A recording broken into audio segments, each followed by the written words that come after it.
Assalamualaikum warahmatullahi wabarakatuh. Perkenalkan, saya Adifa Syaputri dari kelas E Akuntansi Fakultas Ekonomi dan Bisnis Universitas Negeri Makassar. Yang terhormat Ibu Fajrani Asis, SPD MSI, selaku dosen pengampu mata kuliah Perilaku Keorganisasian. Kali ini saya akan mempresentasikan materi komunikasi. Video ini dibuat dengan tujuan untuk memenuhi ujian akhir semester mata kuliah Perilaku Organisasi. Tanpa berlama-lama, langsung saja kita ke materi pertama. Materi pertama yaitu pengertian komunikasi.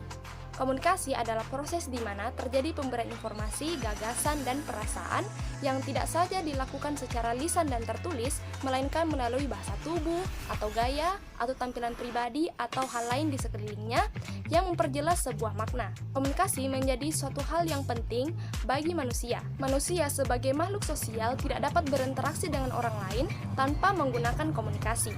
Apabila komunikasi dilakukan tidak benar, maka hubungan manusia juga tidak baik.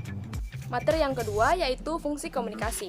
Fungsi komunikasi yang pertama yaitu komunikasi dengan cara-cara tertentu bertindak untuk mengontrol atau mengendalikan perilaku anggota. Yang kedua, komunikasi menjaga motivasi dengan cara menjelaskan kepada karyawan mengenai apa yang harus dilakukan, seberapa baik pekerjaan mereka, dan apa yang dapat dilakukan untuk memperbaiki kinerja sekiranya hasilnya kurang baik. Yang ketiga, komunikasi berhubungan dengan perannya dalam memfasilitasi pengambilan keputusan. Komunikasi memberikan informasi yang dibutuhkan oleh individu atau kelompok untuk mengambil keputusan dengan cara menyampaikan data untuk mengidentifikasi dan mengevaluasi pilihan-pilihan alternatif yang ada. Fungsi komunikasi yang terakhir yaitu komunikasi menyediakan jalan keluar bagi ekspresi emosional dari perasaan-perasaan dan untuk memenuhi kebutuhan-kebutuhan sosial. Agar dapat berjalan secara efektif, kelompok-kelompok kerja harus melakukan kontrol atas para anggotanya, memasang para anggotanya untuk bekerja, menyediakan cara bagi mereka untuk meluapkan ekspresi emosional mereka, dan membuat pilihan-pilihan keputusan. Materi yang ketiga yaitu proses komunikasi. Proses komunikasi atau biasa disebut dengan communication process ini terdapat bagian-bagian penting dari model semacam, seperti yang pertama pengirim, kedua penyandian, yang ketiga pesan, yang keempat saluran, yang kelima penerjemahan sandi, yang keenam penerima, yang ketujuh gangguan, dan yang kedelapan umpan balik. Materi yang keempat adalah arah dalam komunikasi. Yang pertama, komunikasi ke arah bawah. Komunikasi yang mengalir dari satu tingkatan dalam kelompok atau organisasi ke tingkatan yang lebih rendah disebut komunikasi ke bawah. Ketika berpikir mengenai para manajer yang berkomunikasi dengan karyawan-karyawannya, kita biasanya memikirkan pola ke bawah ini. Yang kedua, komunikasi ke arah atas.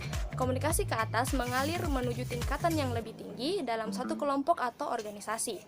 Komunikasi ke atas membuat para manajer selalu mengerti apa yang dirasakan para karyawan terkait pekerjaan mereka, rekan kerja mereka, dan organisasi secara umum. Dan yang terakhir, komunikasi lateral. Ketika komunikasi terjadi antar anggota dari kelompok kerja yang sama. Di antara anggota dari kelompok kerja pada tingkatan yang sama, antar manajer pada tataran yang sama, atau di antara individu yang setara secara horizontal. Kita menyebutnya sebagai komunikasi lateral. Materi yang kelima, komunikasi organisasi. Untuk membedakan komunikasi organisasi dengan komunikasi yang ada di luar organisasi adalah struktur hierarki, yang merupakan karakteristik dari setiap organisasi. Perilaku orang-orang yang berada di luar organisasi dalam berkomunikasi tidaklah mengikat karena tidak ada struktur hierarki. Dalam organisasi dikenal adanya susunan organisasi formal dan informal. Komunikasi formal mengikuti jalur hubungan formal yang tergambar dalam susunan atau struktur organisasi. Adapun komunikasi organisasi informal menurut Sweeney dan McFarlane, arus informasinya sesuai dengan kepentingan dan kehendak masing-masing pribadi yang ada dalam organisasi tersebut. Proses hubungan komunikasi informal tidak mengikuti jalur struktural, formal berada di bawah, berkomunikasi dengan seseorang di tingkat pimpinan. Materi yang keenam yaitu mode komunikasi. Yang pertama, komunikasi lisan.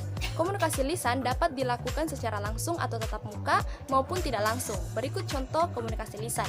Yang pertama, rapat, kedua video conferencing, dan yang ketiga, telepon. Yang kedua, komunikasi melalui tulisan. Pada jenis komunikasi tulisan, ekspresi, ide, dan perasaan dapat lebih dibangkitkan dengan penggunaan tanda baca, huruf kapital, warna, simbol, dan emoji. Contoh komunikasi tulisan yaitu surat, PowerPoint, surat elektrik atau email, pesan singkat, pesan teks, media sosial, dan blog. Dan yang terakhir, komunikasi nonverbal. Mehrabian's Communication Pie Chart mengungkapkan bahwa ada 3 komunikasi nonverbal. Yang pertama, bahasa tubuh berada di peringkat pertama sebesar 55% dalam mempengaruhi kualitas dari proses komunikasi. Sementara peringkat kedua, 38% adalah elemen suara dan disusul dengan kata-kata sebesar 7%. Materi yang ketujuh, komunikasi yang persuasif. Komunikasi persuasif dapat diartikan sebagai kegiatan mempengaruhi orang lain dengan melibatkan sisi psikologis komunikan, sehingga komunikan tersebut dengan sadar melakukan sesuatu atas kehendaknya sendiri. Menurut Kamus Ilmu Komunikasi dalam Rahmat 2008, komunikasi persuasif diartikan sebagai suatu proses untuk mempengaruhi pendapat, sikap, dan tindakan orang dengan menggunakan manipulasi psikologis sehingga orang tersebut bertindak seperti atas kehendaknya sendiri. Selain itu, komunikasi persuasif juga diartikan sebagai komunikasi yang dilakukan sebagai ajakan atau bujukan agar mau bertindak sesuai dengan keinginan komunikator. Materi yang ke-8, hambatan-hambatan pada komunikasi yang efektif.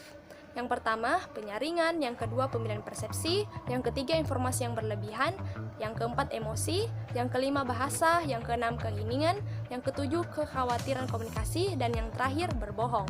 Dari materi yang saya jelaskan tadi, dapat diambil kesimpulan bahwa komunikasi adalah suatu proses penyampaian dan penerimaan berita atau informasi dari seseorang ke orang lain yang mempunyai komponen dasar seperti pengirim, pesan, saluran, penerjemahan, sandi, penerima, gangguan, dan umpan dasar. Peranan komunikasi ini sangat berperan penting dalam organisasi untuk mengendalikan perilaku anggota, menjadi motivasi, dan memfasilitasi dalam pengambilan keputusan. Komunikasi organisasi dapat berjalan dengan baik apabila proses penyebaran informasi di dalamnya juga dapat dilakukan dengan efektif. Penafsiran yang baik dalam pemahaman isi pesan dan informasi yang diterima di dalam organisasi merupakan wujud dari adanya komunikasi organisasi yang berjalan dengan baik. Itulah tadi video presentasi komunikasi mata kuliah perilaku organisasi. Sekian dari saya, lebih dan kurangnya mohon dimaafkan. Wassalamualaikum warahmatullahi wabarakatuh.